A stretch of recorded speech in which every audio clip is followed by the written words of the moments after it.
Nessa última quinta-feira, o Corinthians jogou contra o Santos na Vila Belmiro e se saiu muito bem, especialmente no primeiro tempo. O jogo foi decidido muito também por questões de arbitragem. Acho que a gente consegue todo mundo concordar dessa vez, né? Como pouquíssimas vezes acontece, todo mundo sabe que no final não foi falta do Bruno Henrique no Lautaro, mas eu quero falar sobre outras coisas. Eu quero falar o que essa partida trouxe de notícias boas e notícias ruins para o Corinthians. Então, antes de qualquer coisa, vamos tirar da frente essa parte da arbitragem. Eu vi hoje mais cedo e coloquei aqui os números do lado para confirmar. Essa foi a terceira partida que o Lucas Caneto Belotti apitou no Campeonato Paulista. E na soma desses 3 jogos, ele aplicou 28 cartões amarelos, metade desses cartões amarelos só no jogo do Corinthians e Santos. Então, acho que deixa meio claro que existe ali uma certa dificuldade em condução da partida por parte do Lucas Belotti.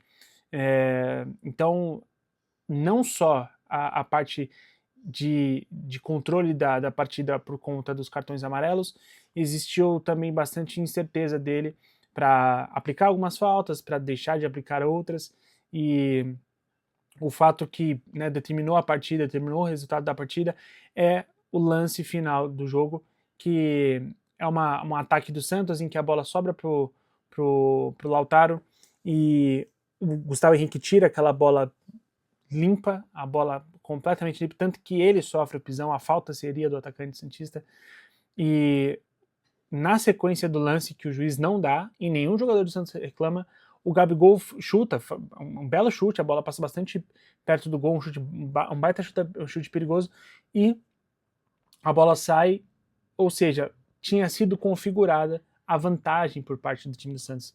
E não contente, ele vai e volta o lance, depois que a bola já tinha sido finalizada pro gol, ele volta e dá a falta.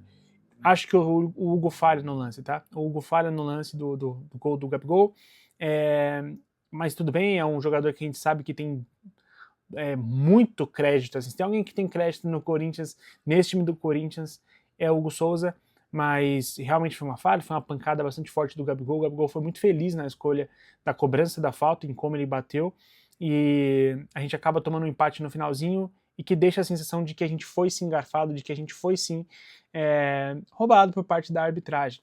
Mas eu não quero falar só sobre isso, eu quero deixar isso aqui passar, porque eu quero falar sobre as coisas que eu acho que foram positivas e as coisas que eu acho que foram negativas do time do Corinthians. A começar, no primeiro tempo, a gente, né, foi surpreendido aí com uma escalação onde você tinha a primeira defesa, a primeira linha defensiva ali com 2 zagueiros, os 2 laterais tradicionais, né, Gustavo Henrique e o André Ramalho na linha de defesa, os 2 laterais titulares com o Mateuzinho e Bidu. Dali para frente foi a novidade para esse jogo do Dorival Júnior, que ele colocou o Ranielli, o Bidon, o Carrilho, o André, o Matheus Pereira. Então foram 5 meio-campistas e o Yuri mais na frente. O Yuri ficou um pouco isolado, é bem verdade, mas isso não impediu com que o Yuri fosse um cara bastante perigoso nesse jogo. Só que eu acho que isso traz coisas boas e coisas ruins, tá? Eu acho que o Dorival Júnior quis ter controle do jogo a partir do meio-campo e isso deu muito certo, especialmente no primeiro tempo. O Corinthians conseguia pressionar depois de perder a bola com uma eficiência imensa, assim, foram poucas as vezes em que a gente viu o Corinthians ser tão dominante fisicamente e tecnicamente em meio campo em bastante tempo, né? Eu acho que o corintiano vai lembrar talvez de algum jogo muito brilhante daquela reta final do ano retrasado, né? Com ainda a dupla Dias, né? O Ramon e Emiliano Dias. Então, o Corinthians funcionou no meio campo muito bem, né? O André sobrando fisicamente, o Carrilho em alguns momentos realmente parecia que estava recuperado de lesão. Tem uma arrancada que ele tenta dar para cima do jogador do Santos, que eu não vou lembrar quem, mas era pelo lado esquerdo do campo, e ele quase alcança uma arrancada bastante significativa. Assim, na hora que ele deu o primeiro tapa, eu pensei, pô, o Carrilho vai pegar essa bola, a essa altura do campeonato, a essa altura da idade, o Carrilho vai pegar essa bola, quase pegou e tal. Então, o que eu acho que o meio-campo trouxe de bom foi esse controle de jogo. O Corinthians controlou o jogo. O Corinthians conseguia editar o ritmo quando queria, conseguia fazer inversão, especialmente inversão quando queria, né? Quando o Corinthians concentrava aqui 2 jogadores e puxava 3 jogadores da marcação do Santos para si, um dos meio-campistas, quase sempre o Matheus Pereira, conseguia puxar isso e fazer a inversão de jogo, já achar o Bidu pelo lado esquerdo um tanto mais livre, e aí quem caía mais pro lado do Bidu era o André. Queria falar do Matheus Pereira, que, cara, bela partida, belíssima partida do Matheus Pereira, talvez ali ao lado do Yuri, melhor jogador do primeiro tempo, né? E eu quero destacar ele, eu tô aqui com as ações do jogo dele, a fonte é a R10 Score, que colocou, ele jogou 77 minutos, ele não jogou o jogo inteiro, não sei se foi por uma questão de ritmo, início de temporada, físico, né, se realmente acabou ali a gasolina no tanque do Matheus Pereira, mas ele foi substituído. E foram 38 ações com bola, 91 de acerto de passes, e é importante isso aqui, foram 31 de 34.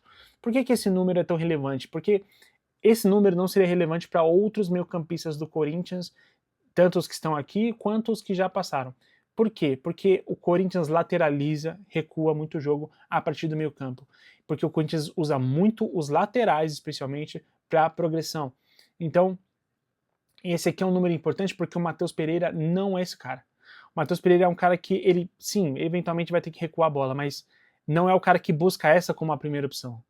É o famoso, ele vai errar, mas vai errar para frente. Ele vai errar tentando jogar para frente.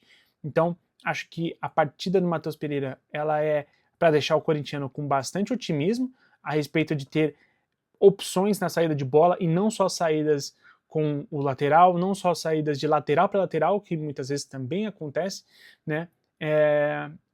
O Ranieri, na prática, só participava do jogo no meio-campo quando o Corinthians tinha posse e conseguia sair um pouco mais, mas normalmente na saída de bola o Ranieri recua e faz ajuda a saída de bola com 3 ali. Isso é uma coisa que ele já faz há bastante tempo, ele é muito bom nisso, sempre que o Ranieri não tem um passe muito fácil para ser feito, ele não tem um acerto, não tem uma clareza ali para um passe que vai romper linhas, ele é um cara que consegue dar 2 esticadas e conduzir essa bola, atrair uma marcação a mais para poder alguém ficar livre.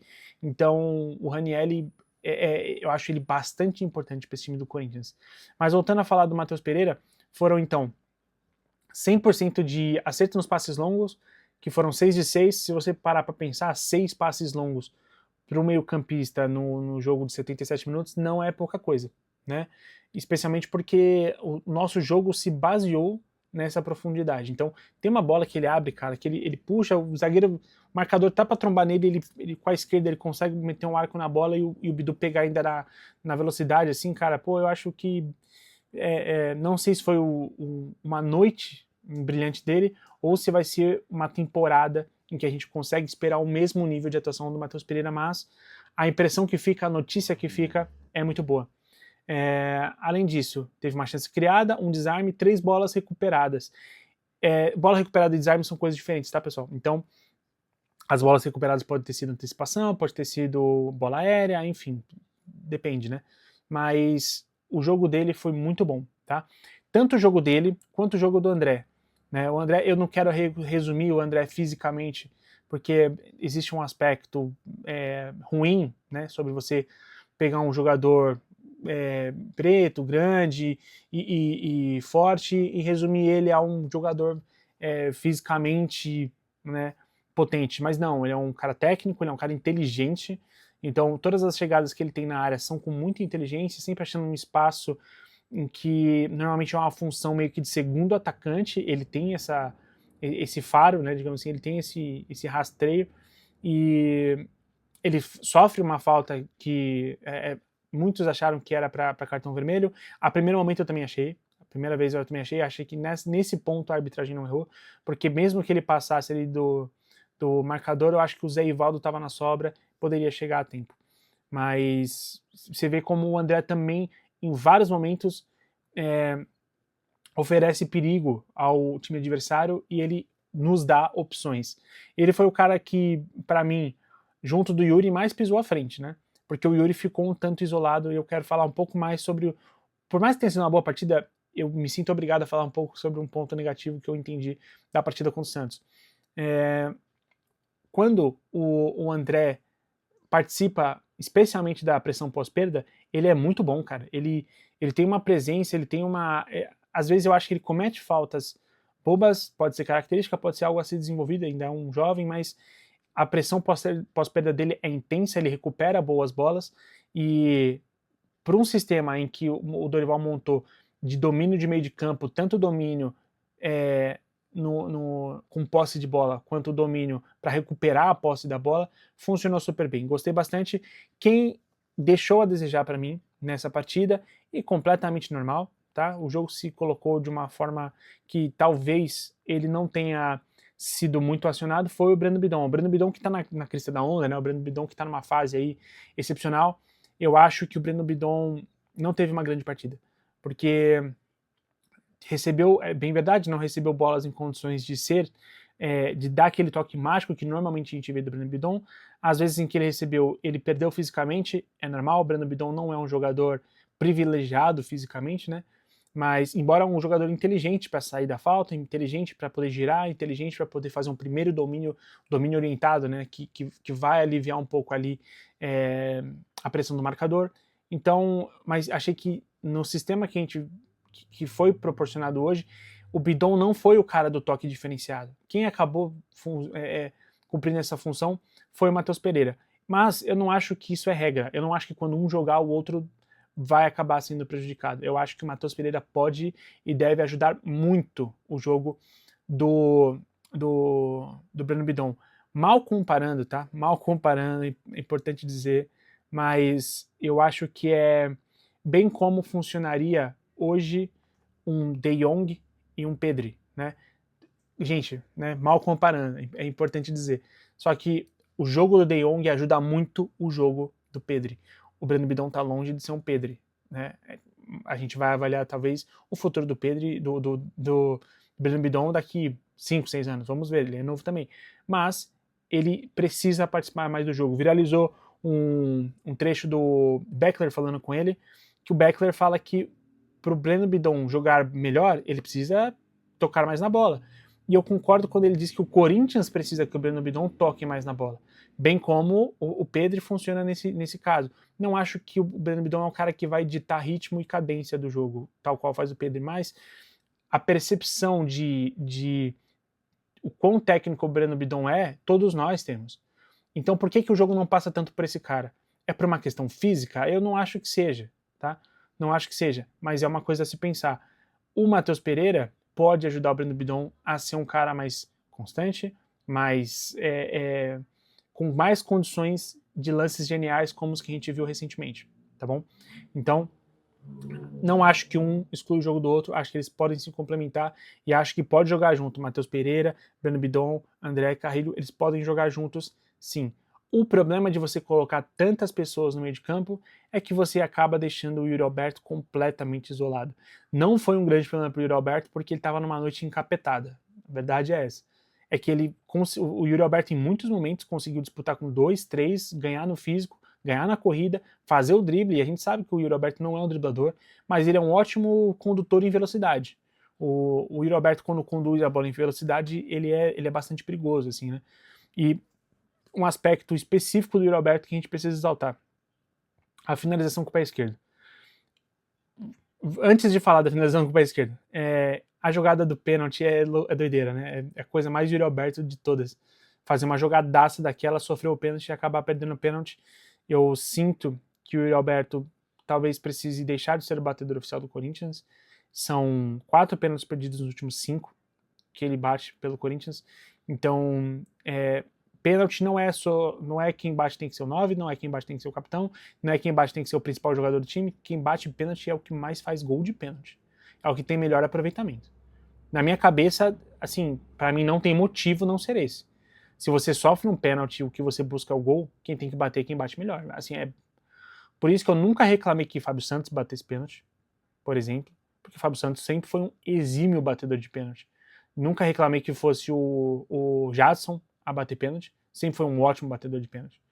Agora a gente precisa ter noção de que o Yuri talvez não seja o cara para bater os pênaltis do Corinthians, tá? Mas, com isso eu não tô querendo criticar ou colocar o Yuri numa posição de inferior. O Yuri é maravilhoso, eu sou fãzaço do Yuri e sinto que ele ainda se mantém firme no jogo. Poderia ser um daqueles lances que destrói o cara durante a partida, não destruiu. No lance seguinte tem um ataque do Corinthians em que ele conduz, ele dá o drible, ele chuta de esquerda, o Brasão pega, o Bidu vem, chuta, o Brasão pega e espalma de novo. E aí ele faz que vai chutar, dá aquela adiantada e chuta com a esquerda. Tem duas coisas que eu quero destacar nesse gol do Yuri, tá? Primeiro, as duas finalizações dele foram de esquerda. Foram finalizações potentes, cara. É muito difícil. Teve contra o São Paulo uma bola que ele carrega, que ele conduz pela ponta esquerda, carrega e carrega e ele tá sem ângulo nenhum, e ele bate de esquerda, uma bola que ele até bate caindo assim, né? E é uma bola difícil, cara. O goleiro do São Paulo faz uma baita defesa, só que era um chute um tanto improvável que gerasse tanta dificuldade porque ele tava sem ângulo. Só que a verdade é que o Yuri é um baita finalizador de esquerda. O chute dele é sempre perigoso, sempre forte, sempre raspando a grama. Então, é um atacante que, por mais que protagonize lances ali meio bizarros, meio esquisitos e tudo mais, é um atacante que entrega, cara, muito perigo. Ele gera muita coisa. Ele é um jogador perigoso e não é à toa que tem time italiano aí querendo pagar 20, 25 milhões de euros por ele, né? Então, é isso. Numa hora ele vai fazer uma parada que a gente vai desacreditar, na outra a gente vai estar gritando o nome dele falando, porra, o Yuri é foda. Então, e o outro aspecto que eu queria falar dele, além do chute de esquerda, repara como ele finalizou essa bola, muito parecido com o gol que ele faz no Palmeiras, na final do Paulista do ano passado, pelo lado esquerdo. Então, uma coisa que eu achei interessante do Yuri é que o Yuri, ele é perigoso chutando de qualquer lugar praticamente. Às vezes ele vai dar aquelas espanadas e tudo mais na fase ruim dele, a gente vai pegar os compilados aí de lances dele em que ele manda a bola para lateral, isso vai ter, gente, isso vai ter, tudo bem. Mas o Yuri é um cara que ele é perigoso. Ele consegue finalizar com muito perigo de praticamente qualquer lugar da área, ou até mesmo de fora da área. Então, só que o nosso jogo ontem foi tão perigoso para o Santos, especialmente no primeiro tempo, por conta dessa atuação do Yuri Alberto. Porque ele foi um cara perigoso ao longo de todo o tempo. E esse mérito é quase que só dele, porque por mais que tivesse chegada, especialmente dos laterais, o Yuri ficou sozinho. A gente ficou sem opções de ataque em relação... Tanto que, por exemplo, se a gente tivesse um segundo atacante, se tivesse um Vitinho, um Guinegão, alguém para fazer trocas com ele, para chamar a atenção enquanto o Yuri passa, ou vice-versa, eu sinto que a gente teria tido mais soluções para o ataque e que praticamente todas as opções de ataque que a gente teve, todas as chances de perigo, passaram pelo Yuri Alberto. E isso mostra como a partida dele foi uma partidaça e quanto que a gente fica só dependente dele num sistema como esse, que embora seja dominante, acaba perdendo em poderio, em pólvora, né? Então, especialmente tem uma crítica que eu gostaria de fazer, que é o seguinte: não dá. Eu sei que muito se falou sobre o controle de jogo do Corinthians, tá? E o Corinthians teve controle de jogo. Isso é fato. Mas eu tenho uma opinião que muita gente que analisa futebol vai pensar diferente, que é o seguinte: não existe controle de jogo de 1 a 0, tá? Não existe. Controle de jogo de 1 a 0 não existe porque você precisa simplesmente de assim, um erro, um milésimo, um nada para o seu resultado ir embora. Existe controle de jogo com 2 a 0, existe controle de jogo de 3 a 0, de 3 a 1, tudo isso existe. Com um gol de diferença não existe controle de jogo. Assim, para mim isso não existe. Porque o que pode acontecer? Uma bola parada que o zagueiro erra, um erro do juiz que vai dar uma falta, que vai render uma chance de gol para o time adversário. Então, o corintiano sabe no que eu vou dizer agora. Eu brinco que esse time do Corinthians é alérgico a fazer o segundo gol. É um time que sempre que faz um gol desacelera. Sempre tenta sentar no resultado de 1 a 0. Foram poucas as vezes em que a gente viu o Corinthians fazer 1, 2, pressionar e pressionar e pressionar. Isso não acontece. Normalmente com esse Corinthians não acontece. Mesmo muitas vezes contra times mais fracos. Ah, Ponte Preta, gente, primeiro jogo. Primeiro jogo, gol do zagueiro do meio do campo. Então, assim, o Corinthians, a regra é administrar resultados de 1 a 0. E isso eu acho um problema. Porque não existe controle de jogo com placar de 1 a 0. Porque você precisa de muito pouco para você perder esse resultado. e perder especialmente os 3 pontos, que nesse caso era muito valioso para o Corinthians, e é claro que a gente vai embora depois de um ótimo primeiro tempo, que a gente vai embora com a sensação de que, putz, não era para ter empatado esse jogo. Então é isso. Eu quero perguntar para vocês o que vocês acharam da atuação no meio campo, o que vocês acharam do Yuri Alberto, e se você quiser também deixar o que você achou da arbitragem. Eu particularmente já sei o que você acha da arbitragem, mas comenta aqui, se inscreve no canal do Futebol Blog. A gente está querendo fazer mais conteúdos como esse, mais frequentes, então se inscreve, dá o like, já ativa o sininho aí para você receber os próximos conteúdos, ajuda a gente que o nosso conteúdo vai chegar para tanto mais pessoas, e a gente segue acompanhando o Corinthians e trazendo mais conteúdos para vocês, beleza? Vai, Corinthians!